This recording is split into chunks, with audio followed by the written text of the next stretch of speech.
Hello everyone, welcome back to my channel Tulip recipe house. আশা করছি আপনারা সবাই ভালো আছেন আর আমিও ভালো আছি। তো একই কাণ্ড, সন্ধে হলে টিভি খোলার উপায় নেই, টিভি খুললে ম্যাডামের কার্টুন দিতেই হবে। তো বেশ, তো ভালো, তো ওর সাথে সাথে আমারও একটু দেখা হয়ে যায়, কারণ এই কার্টুন দেখলে না ছোটোবেলাকার কথাগুলো মনে পড়ে। কারণ আস্তে আস্তে আমরা তো নিজেদের ছোটোবেলাটা নিজেদের থেকে হারিয়েই ফেলছি, তাই না? তো যাকে একটু বেশি মনে হয় বকে ফেললাম। তো এখানে আমি গরম তেলের মধ্যে একটু গরম মশলা আর গোটা জিরে দিয়ে দিলাম। আমি একটু মটর আলু ঘুগনি করব।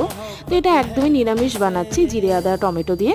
তো বাস কিছুই না, একদম জিরে আদা বাটা টমেটো দিয়ে দিয়েছি। মশলাটা ভালো করে কষিয়ে নিয়ে সেদ্ধ করে রাখা মটর আলুটা এখানে দিয়ে দিয়ে একটু সামান্য ধনেপাতা আর ভাজা মশলা দিয়ে পরিবেশন করছি, আর কিচ্ছু না। ভালো লাগলে সাবস্ক্রাইব, লাইক, শেয়ার করবেন আর কমেন্ট করে অবশ্যই জানাবেন যে আমার এই ছোট্ট ছোট্ট মিনি শর্টসগুলো আপনাদের কেমন লাগছে। বাস একটু সাপোর্ট করবেন, ভালোবাসা দেবেন। Thanks for watching.